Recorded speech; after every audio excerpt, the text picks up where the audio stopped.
Okay, is that all right? There you go. Okay, so I think we're ready then, right? Any other Yeah, questions? there's only 4 people in the waiting room, but maybe some will join Yeah. afterwards. So We were just saying, Carrie, that as you know, today is Pentecost. Yes. And so the service went a little bit long today. right. So we may see a few more people join. Oh, Mary Boyce, our colleague Mary Boyce. What's the menu again? Oh, Mary Boyce. I think we should do bratwurst tonight. It's too hot to cook inside. Yeah. Well, at some other time, I'd love to have a conversation about the Catholic Pentecost, because we just, excuse me, we just completed the Jewish Pentecost, which is Shavuot, Sure. which is a different narrative, I'm sure. So, Interesting, yeah. That would be really interesting to learn about that. Yeah. We know it's related. We know it's there, but we don't know a lot about it. exactly, right. I don't know a lot about yours, and I suspect the other way around. That'd be a great conversation. Yeah, let's That would. let's keep on that. Really, that'd be great. Hi, beautiful Mary Boyce. Well, Carrie Jackson, how are you? I'm well. So good to see you. Well, I just heard about this, so I wanted to jump on to 2 of my favorite people in the whole world, Kathy Talvacchia and Sue Pack. But I didn't know I'd had the bonus of seeing you and also of Laura O'Loughlin. So, and then of Judy Talvacchia. There she is. There's my Here sister. I am. Hello. From Medford, Massachusetts. Oh, Here comes wonderful. John. And my brother-in-law, John. Hi. John. Well, I hope some folks from the parish will jump on as they get their brunch and settle down, hopefully. But I want to welcome you all here to the space. We're very welcome. Very happy to welcome Kathy back and Sue back as well. Kathy was with us back in 2018 for World Pride, creating this. I'm gonna forget the name of it. Embracing disruptive coherence, right? Yeah, I talked about the book I did, yeah. It really kicked off our World Pride festivities a couple of years ago, so we were very, very happy to welcome a fellow parishioner. And so Kathy's back, and we're just sort of creating the space for her to share with her co-authors her new book on Sisters in Mourning. We're doing this especially, it's the month of May, which is one of the 2 months where we celebrate, in particular, Mary, the mother of Jesus, both in May and in October. So this seemed like an appropriate topic to discuss motherhood and grieving as well. So with that, I'll turn it over to Kathy, who will show us through the book a little bit, and then we'll have some time for questions at the end. Okay, great. Thanks, Bob. So let me just do a quick introduction of the group that's speaking, and then each person will have some time to speak, and then we can have larger conversation among all of us, okay? So many of you I know already. I'm Kathy Talvacchia. For those of you I don't know, I've been a member of the parish since 1987, so long time parish member. I'm a contextual theologian with interests in practical theology, Christian practices of marginalized communities, and queer theology. Currently, I'm an independent scholar, and I was previously on the faculty at Union Theological Seminary with my colleague Mary Boyce, and a dean at NYU at the Graduate School of Arts and Science. So let me introduce a couple of the writers from the book who will be speaking today. So Barbara Brightman, who we refer to as Bobby, she goes by Bobby, is professor of pastoral care at the Reconstructionist Rabbinical College in Philadelphia and founder of their program in Jewish spiritual direction. Carrie Jackson is an ordained minister in the United Church of Christ. She is the director of spiritual care and activism for the Religious Coalition for Reproductive Choice. And she has also served as a pastor in varied church and community settings. Laura O'Loughlin is co-founder and Dharma teacher at the Brooklyn Zen Center, and she is residential director of Ancestral Heart Zen Monastery in upstate New York. She's also a psychotherapist with a practice in Manhattan. And Sion Pak is one of the editors of the book and one of the main, I would say, visionaries for even having this project. And full disclosure, many of you know my partner, so I was very happy to be a part of the project as well. Sue is a Presbyterian lay minister, and she is Senior Director and Associate Professor of Integrative and Field-Based Education at Union Theological Seminary. So at this point, let me turn it over to Sue, who will really give us a lot of information about how the project began. And and then Sue, if you would just move into your own comments after that, okay? Sure. Each person will Thank have about 5 minutes or so to speak, but Sue, I'll give you a little longer because you're introducing, okay? Okay, sure. Thank you. Thank you for joining, and thank you, Xavier, for having us here. So the project Sisters in Mourning is not just a book, but it's a group. It's a project. It's a group of women who, for about 2.5 years, went through a process together that I think we could say, we're giving birth to our grief in various stages. And it began because my co-editor, Rabbi Michal Springer, who is a dear friend and a colleague. At that time, she was at Jewish Theological Seminary, and I'm still am at Union Theological Seminary. And we've had a lot of programs together. We've brainstormed things together. We've done stuff together across the street. And we also know that her mother and my mother were both diagnosed with dementia. And we also were caring for our mothers in a deep and profound ways. And this kind of began when her mother and my mother passed away within less than a month of each other. And in fact, the day that I admitted my mother to hospice was a day that Kathy and I went to sit Shiva for her mother's passing. So there were a lot of connections there. And when I wrote to her after my mother passed to say my mother had passed away, she sent me an email saying, "We are sisters in mourning." And so I was kind of conveying this to Laura. This is like, we're all connected. Laura's husband, who is also a dear colleague and a friend, Greg. We're having coffee, and he was doing pastoral care to me as I have recently lost my mother. And I was just sharing with him this email, and he said to me, "Oh, that's the book that needs to be written," right? So what began as a kind of a comment from Greg, I immediately called Michal, and I said, "Do you want to do this together?" And we pulled together it was more than 7. I think we began with 9 or 10 women, and for various reasons, some people had to drop out. And we wanted to explore the connection between grief, care, and spiritual practices. And all of us being in a professional role of caregiving, what is the connection between our own care of our mothers and the grieving that we've done, and how then we shepherd and doula our grief and work with others that we are caring for, in professional capacity. And we also wanted to release the grief can often be relegated to private realm. And what does it mean to be have a group process about it? What does it mean to speak publicly about our grief that can be very personal? And so this process began, and we gathered people, and we only met together in face-to-face once, and all the other times we did everything on Zoom. And we kind of told stories, and we said, what would happen if we kind of came back?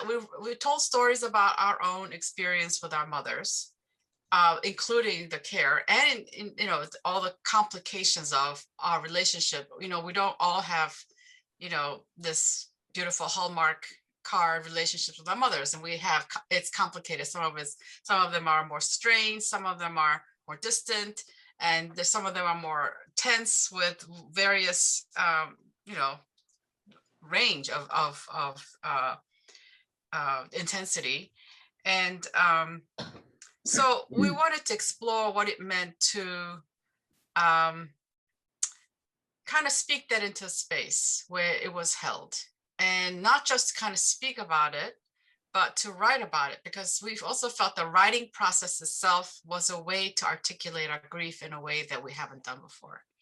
So what we did was we met every other month, and each month we would have one or two people sharing their work, and each of us gave feedback. And in the kind of sharing of the work and giving feedback, we noticed that we were also connecting to the stories that were in one sister's story to our own story. So there was a lot of conversation back and forth. So what the book what we tried to do in the book is to translate what we were doing in person and into the way it was structured in the writing. So each of us took lead in sharing, writing our stories, and each of the sisters who had something to say about whatever was written or something that sparked a conversation in them would then write a little comment or commentary.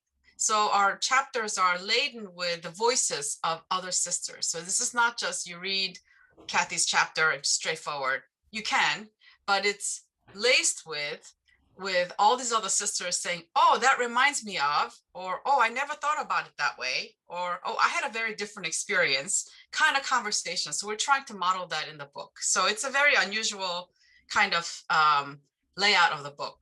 So that's about the book itself. And I know that Kathy had asked me to say something about the context of my own story.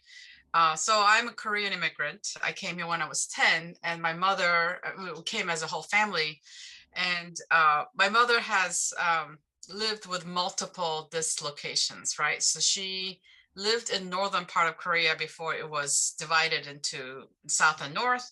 And then she was a refugee. She moved down to south because of the communists and all the forces that were trying to take over that part. And then from there, she moved and immigrated with the family to the United States. So there were multiple dislocations, and the final dislocation, as I have understood it, is a dislocation through Alzheimer's. So that was another, if you would say, it's another immigration for her, right? From a world of having your cognitive abilities to a world where those things were being taken away from her. So my, I was a primary caretaker, and I think for me that engaging her meant engaging her world, however distorted and confusing it was. And the practice for me was, how do I enter into her world because she could no longer enter into mine? I can't force her and demand her to be in my world because she didn't have the capacity to, but I had to learn what it means to enter into her world. And that to me opened up a whole area of, I think, spiritual discipline for me. Right. So what have I learned about the grieving and loss process? I think we tend to hold on so tightly to our identities, like what is a mother identity? What is a daughter identity? And in this kind of realm of Alzheimer's, all those things are disrupted, changed, turned on its head. And so what I've learned to do was to hold lightly to even those very valued identities that I claim for myself, right? Whether I am a mother, whether I'm a grandmother, which I am, and I just love being a grandmother. And I have to remind myself that that is also fragile. And so it's that about what I learned about grieving and loss in this way was the fragility of things that we think is so permanent, but they're not, they're impermanent, and learning to let go. And, I have control issues, so it's very hard for me to let go, but that's been such a learning that's been drummed into me a day in and a day out as I related to my mother, who is no longer my mother, and yet she is my mother. So it's that confusing state.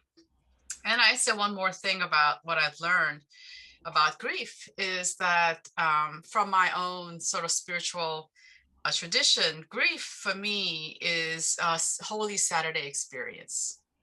So it's Good Friday, death has happened. And between Good Friday and Easter Sunday, where we celebrate the resurrection, grief is being in that Good Saturday, the Holy Saturday, where it's not quite there and it's kind of done, but it's not quite over.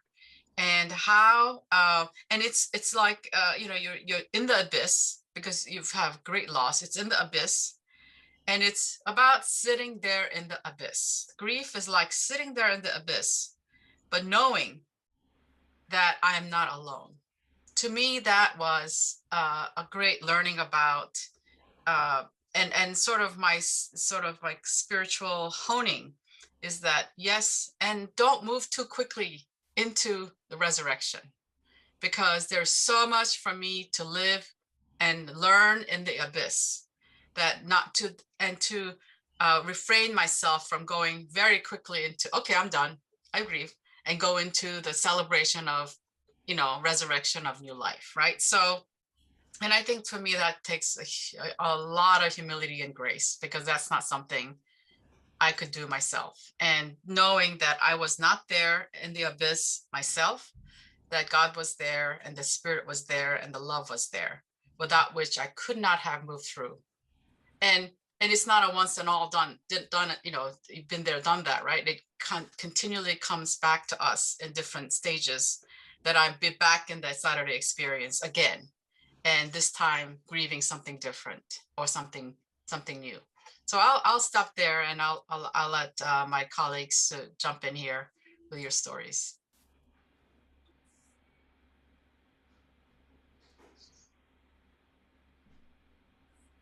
Let's go next. Laura, Bobby, you going to go next? Okay. No, I have to move my bird out of the room because she's making a huge amount of noise. Okay.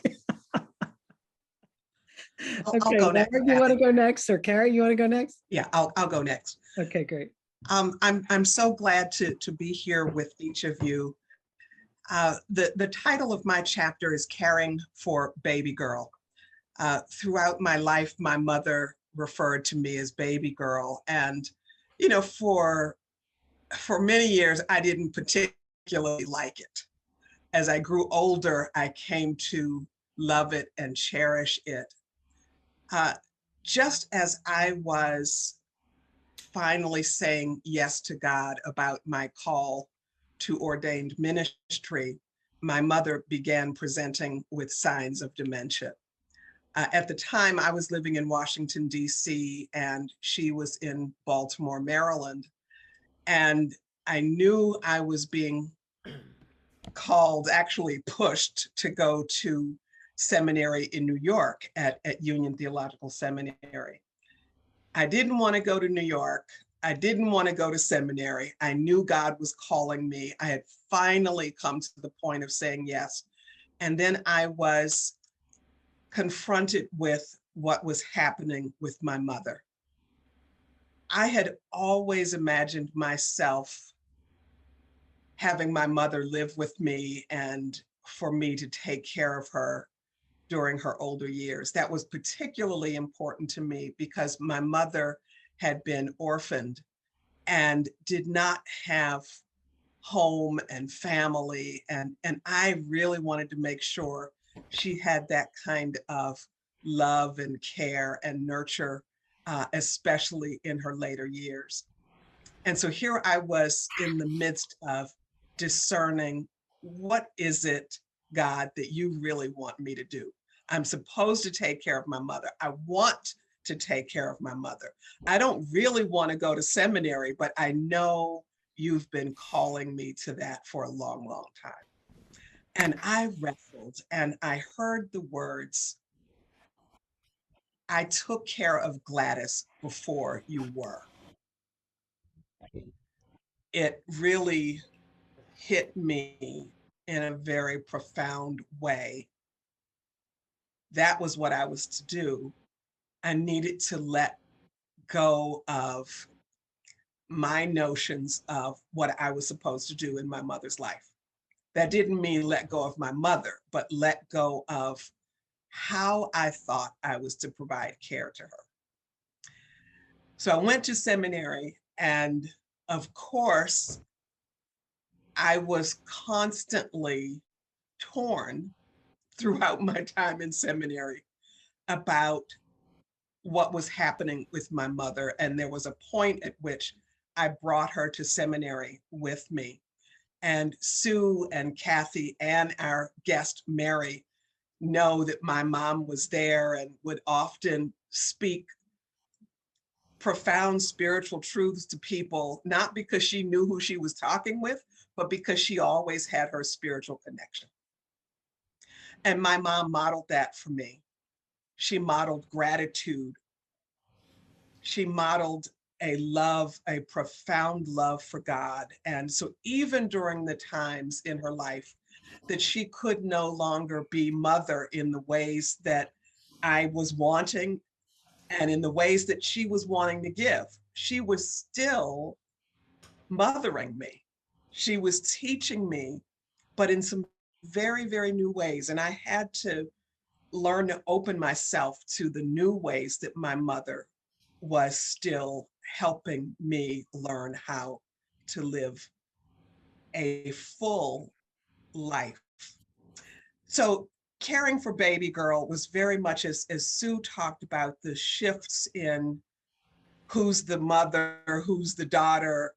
And it came from me that she was my baby girl, which in a way was what I was wanting, as I had always envisioned taking care of my mother as she aged.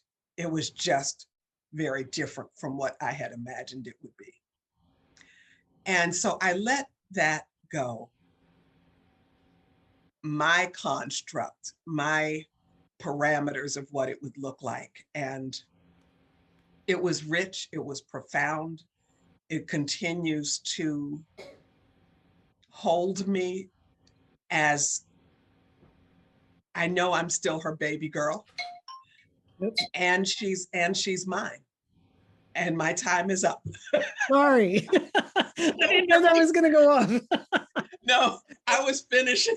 Finish up. Go It's- ahead. I didn't know that was going to. No, I was finished. It's a good thing Carrie and I know each other for many, many years. We're good friends and Yeah. colleagues. So I'm sorry about that. Anyhow, who would like to go next? Bobby or Laura? Laura, you want to go?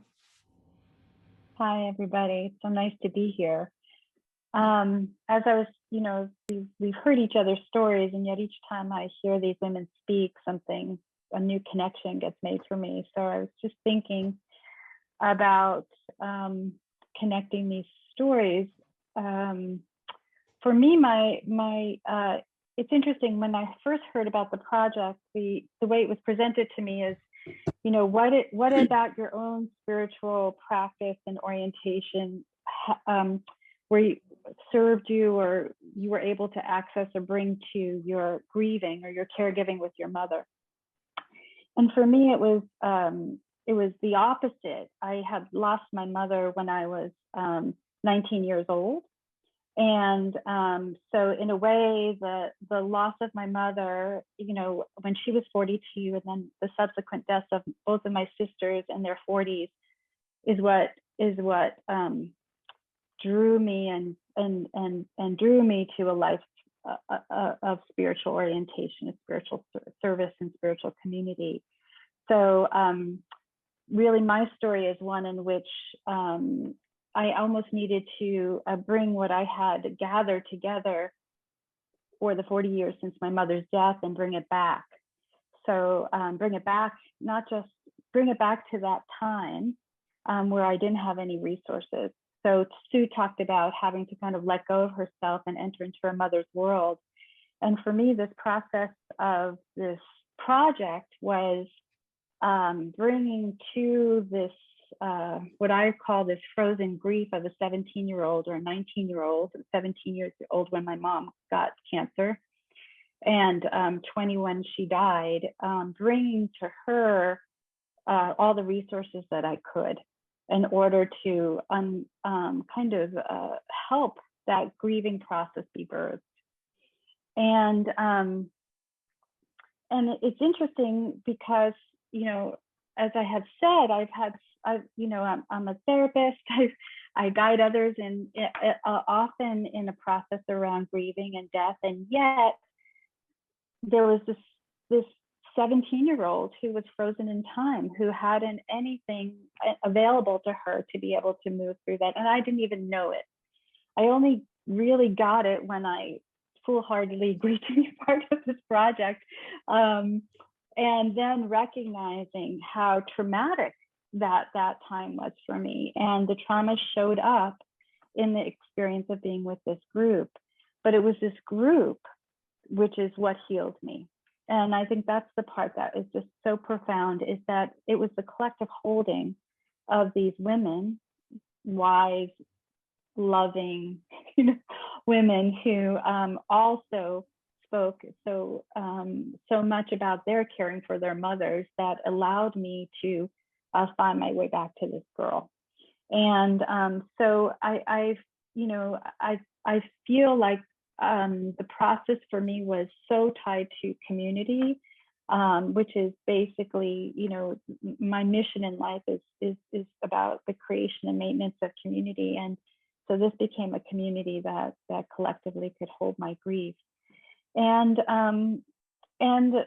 it gave me, I think part of what we're excited about with this is that, in a way, it was a community where I didn't know anybody. As I mentioned, that you were all strangers to me, and that we were able to put together a space that was very patient, very loving, very wise, and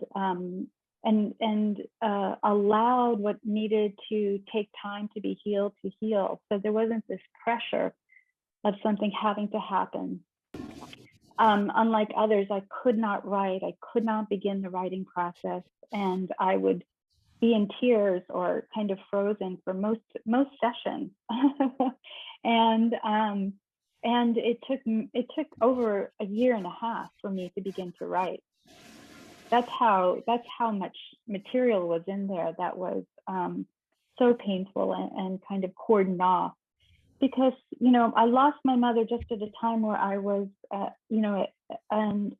beginning to feel myself as an adult, and it's just interesting to watch, what it feels like to actually want to be moving away, kind of what Carrie was talking about, moving away and wanting to begin my life just at the time when my mother's life was ending.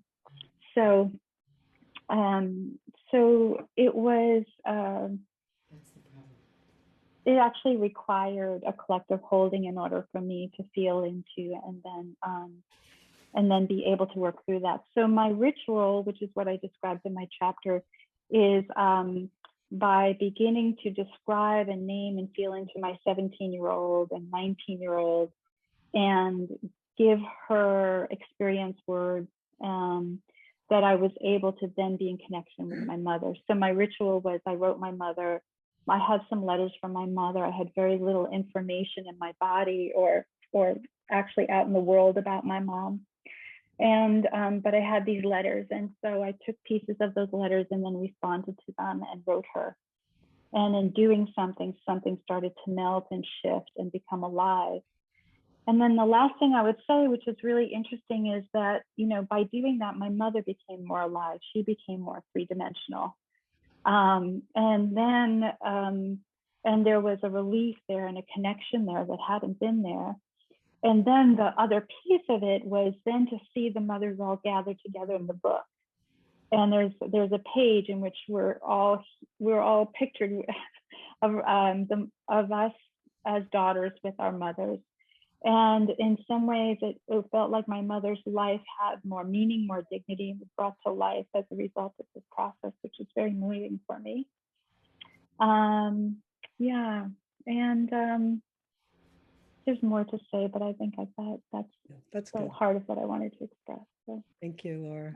Mm-hmm. Bobby? Yeah, hello.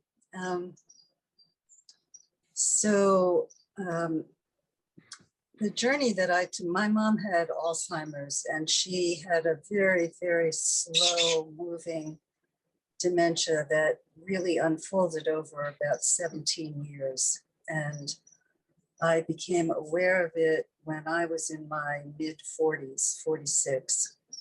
and I'm now 71. She died actually 14 years ago. So I thought I knew everything about my journey. Michal, who is one of the other co-editors, was a dear friend who I was close to during the years that I was caretaking my mom, and she invited me into the group. And the experience of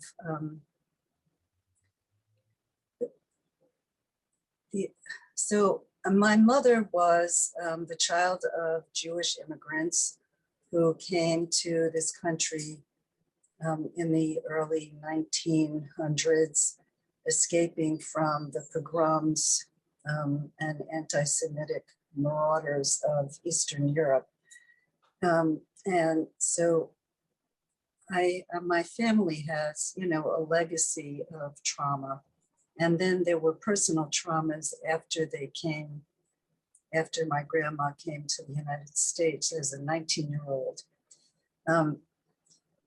And my mother always, she loved me deeply. I was her only child, but she was an incredibly challenging mother in certain ways because she was always terrified that something terrible was going to happen to me. And she was extremely nervous, agitated person. If I was late coming home from school, she would get hysterical. And I later became I'm also a psychotherapist. I later studied trauma, but I wasn't studying it when I was in my 40s, and certainly not when I was younger. So what happened early on in the Alzheimer's was that all of that layer of her being just disappeared. She stopped being anxious, she stopped worrying, and it was suddenly clear to me, the Alzheimer's was a revelation to me that I had always thought that the core of my mother was that kind of agitated, difficult, hysterical, nervous person. And that was the first thing that left. And for 15 of these years, and increasingly in the last decade, all she ever said was, "I love you." I mean, really pretty literally. She lost, a lot of language. She couldn't really converse, but she would look in my eyes and she had this intuitive sense of like people who were good. And she would meet them and she would look at them and she would say, "I love you." Then she would not remember that she had said that. And so she would say, "Have I told you recently that I love you?" So the experience of, I did need to hire caregivers for her because I could not take care of her and my children, which is another story, for 15 years. So she had very excellent care in her home in New York. And I live in Philadelphia and I would travel back and forth, a couple times a month. But there was this deep healing that happened for me in this relationship with her while she had the Alzheimer's that didn't happen before. And the spiritual, my experience was that the soul is still alive and capable of relationship and capable of doing healing in the world, even after the thinking mind is completely gone. And this was a profound experience for me and a profound revelation about the soul and the spirit. And as I was writing this, so there's a midrash, there's a rabbinic commentary of a passage in the Torah which talks about how in the Ark of the Covenant, the Israelites carried both the whole tablets that Moses received at Sinai, and the broken tablets that he received the first time and then shattered when he came down the mountain and saw the golden calf.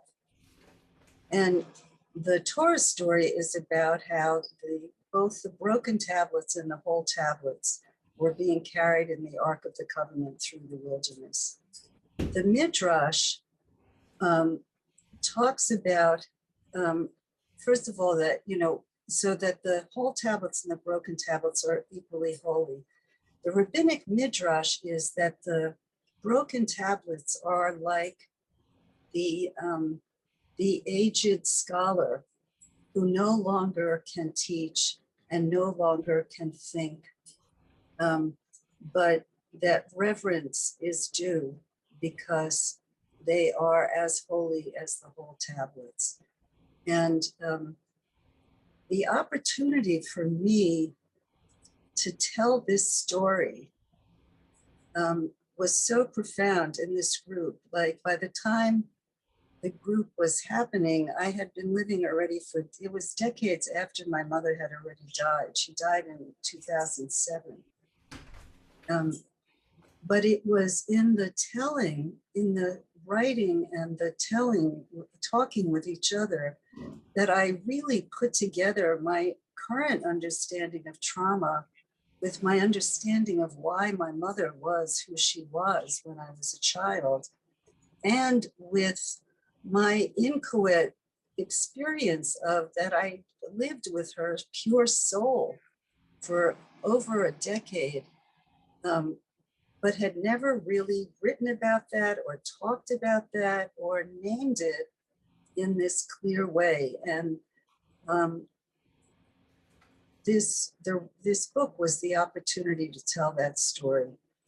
And just the last thing that I want to say about it, when I saw my mother's name and her dates on the front page, of the book, I started to cry because I realized this was really my legacy to her. That, I don't visit her grave very often, and I feel guilty about that. And what I realized was that, this book was my gift to her, and the way that I was going to pass on her memory to my children.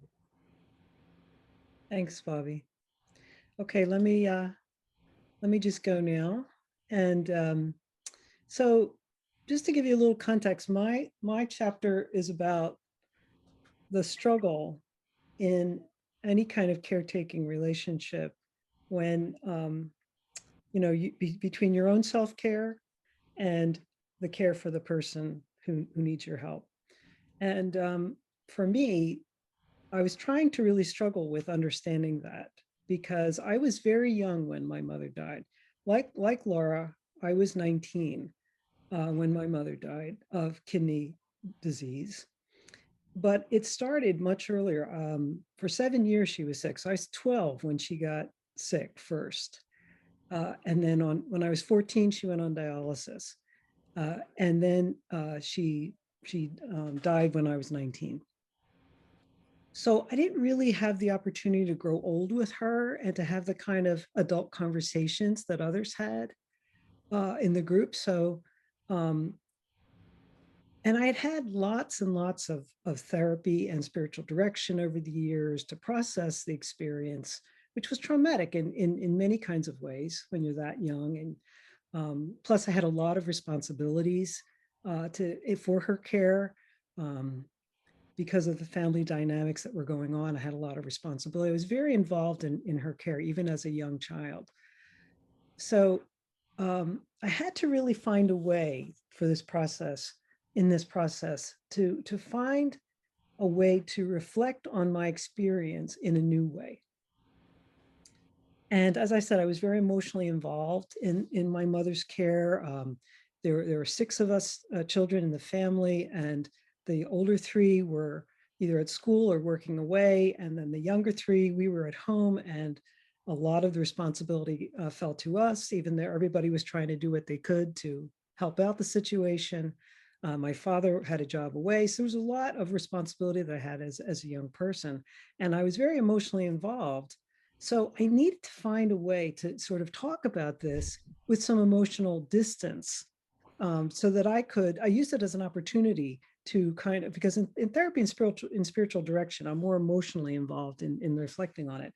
So use this as an opportunity to sort of step back from the experience a bit and reflect on it in a new way. And part of my reflection was that I was thinking, it would have been really good to know then what I know now, uh, about managing these kinds of situations, which I really didn't know at that time. And so I decided to use the process ritually as an opportunity to speak to my young self, right, as a kind of adult mentor, to provide some of the wisdom that I wish I had had as I was struggling to figure out how to both care for my mother and care for myself at the same time. So that was kind of how I approached it. And in that process of reflecting and dialogue and writing with the other women, I really found that a new way to grieve. And I really was amazed at how many new insights I discovered to bring to the experience. I was joking with Bobby and Laura at one point. We were talking all together, and I said, I used to say to my therapist on occasion, aren't you sick of hearing me talk about this? I'm sick of talking about it. And so and my mother died over 40 years ago. So it's been a long time of processing and, spiritual reflection and all this stuff. But to come back over 40 years later and find another way to think about it that was not just insightful, but healing. It was really a tremendous experience for me. And it happened because the sisters held me and helped me birth this. And between Sue's pushing to kind of deal with it, and in a different kind of way, and the group kind of helping me birth this, I really found a new way to grieve and to find new insights to incorporate into my life and to really heal some things that hadn't been healed in all of that work I had done. I'm, a decidedly introverted kind of person. And so even though I had talked about this in, therapeutic settings and prayer settings and things, it was really the first time in this experience that I spoke about it publicly. Many of the people in the group I know, but some I didn't. And to speak about it so publicly was really a new thing for me. Plus, the idea that maybe it would be published, it was very challenging. And so I really struggled. But the sisters really helped me with this process. And Sue kind of pushed me. And then each time I was able to take a further step into more public expression. So it taught me a lot about how healing community support can be. And pushing myself to feel that discomfort and challenge that the vulnerability was an important part of the process. But with the support of the group, I found the right combination of disclosure and privacy that made it work for me. One other thing I would say is that there were some spiritual resources that really helped me in a way that I didn't understand at the time. So part of this process helped me kind of bring that to the surface and see it. One was my Catholic tradition. All right. So at that time, you can imagine I was wrestling with God a lot, right? I felt both abandoned by God and at the same time given enormous graces to survive everything, right? I realized this, that as I matured, I realized and I understood that wrestling was precisely a sign of God's presence, even though at the time it didn't feel like it, right? And part of where I think I was influenced by that was, I went Catholic school, very traditional Catholic kind of background, Catholic family, Catholic school, Catholic mass, the Catholic theological sense that God is present to us always, the incarnational sense of God. God is present to us and provides grace in our lives. And our response to that grace is what we do in the world in everyday life. So it was a sense of, well, of course I'm going to respond to this situation. Right? God has given me all these things. I'm thanking God by how we care for others in the world. All right.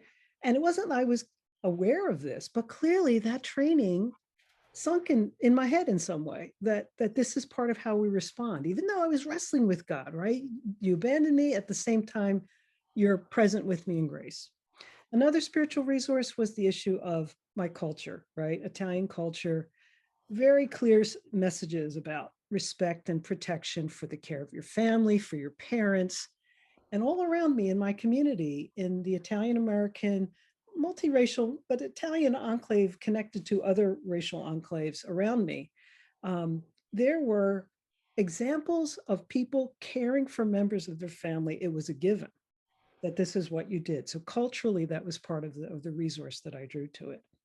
So I would say, just to finish up, that this process really helped me to kind of come to understand these supports, these new ways of healing a part of me I didn't even know needed to be healed, and to find ways to express it more publicly in a way that I had never done before. And it was a real blessing to me that these women helped me to do this.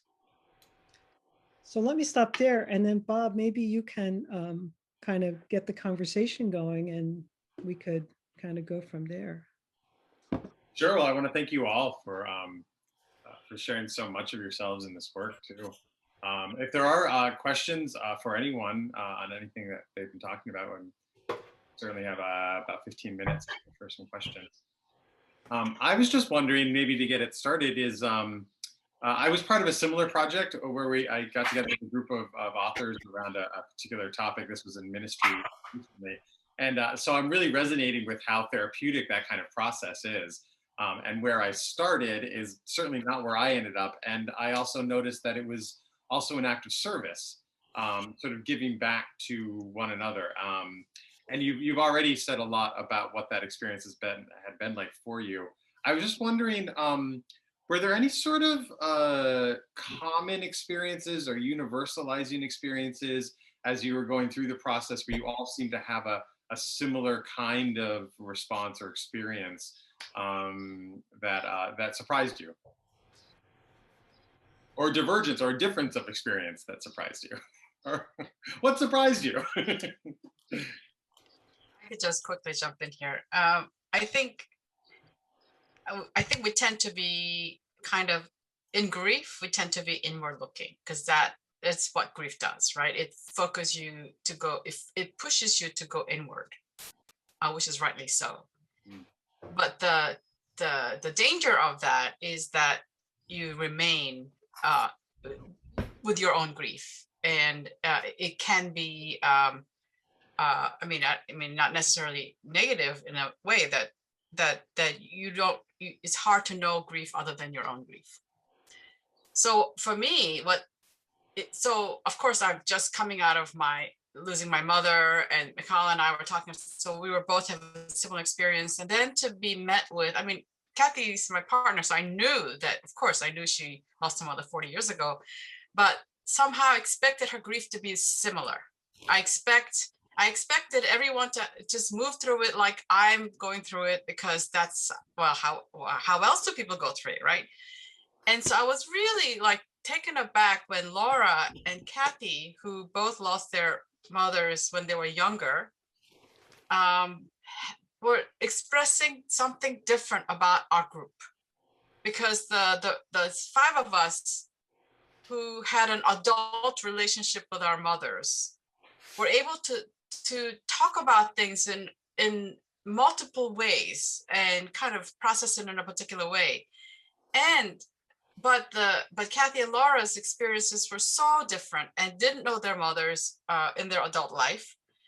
And I didn't realize that they weren't able to engage it in the same similar way that we were talking. So that things I took for granted. So to me, that was such an eye-opening experience. And as someone, Mikhail and I were facilitating the group, and it made me become aware of the ways in which I need to make space and room for Kathy and Laura in ways that are very different, right? And so I didn't even know this until like few meetings, and like, Laura, why she can't write, and Kathy, you're writing from your head. I mean, what's happening here, right?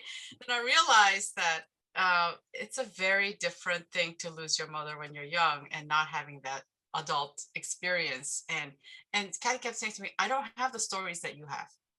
I can't share the stories that you have, right? So I mean, that was for me interesting. Thanks. Bobby, you're gonna jump in. Yeah, um, even though I took care of my mom with Alzheimer's for such a long time, I never actually sat down and had a long conversation with anybody who was doing the same thing. And the experience that Sue and Carrie's experiences with their mother, with their mothers and mine, there was such this sort of, also dementia is a mysterious and sort of miraculous process if people can be cared for properly, if there are the resources to do that. Right. And the other, and as you know, with Sue's work, especially the watching how the trauma, how the Alzheimer's interacted with the trauma in the brain and what that ended up looking like in our relational lives, that was revelatory to me, just revelatory. And Carrie and I, the three of us, resonated so much with each other's stories, even though, our mothers were incredibly different in every kind of way. So I want to say, the experience of, anyway, I just said it, of caring for somebody with dementia is a challenging, mysterious, and miraculous process when we have the capacity to take care of these people. And that the society needs to provide for the people who are the caregivers. And I don't mean the daughters, I mean the professional and paid caregivers who are so low on the totem pole and who are really heroic and loving and remarkable, many, many, many of them. I was kind of amazed that the depth of what we're all capable of in terms of our engagement with this topic, because every single woman that was part of this group, right, is a very self-reflective, person who has spent a lot of time in their life understanding their lives and making a certain sense of it. Bobby and Laura are therapists, and Carrie's a pastor, and have and I was amazed that all of us were still finding new things to kind of make sense of this experience in a way that was life-giving and moving us forward as we grow into wherever we're headed in our lives. And that really was kind of amazing for me, that everybody had something new that they found in really dramatic ways, even though they kind of went into it as very thoughtful, self-reflective, have done a lot of work on this, thinking about it in various ways kind of people. And so it just said to me that it taught me about how grief is not just a moment, the kind of lifelongness of it, right? I always felt like as I grew, I had to re-grieve the experience so that it would grow with me. So I wasn't grieving it like a 20-year-old when I turned 60. And it was just the sense of everybody's kind of finding the sort of the ongoingness of it as it walks with us as we journey through life was really kind of interesting to me, and really graced. I felt very grace-filled kind of observing that and letting it sink into me. The thing that was most amazing for me was no matter how divergent our relationships with our mothers were, no matter what ages we were when our mothers died, no matter our racial background, religious background, et cetera, our capacity to sit with each other in our pain, in our joy, in our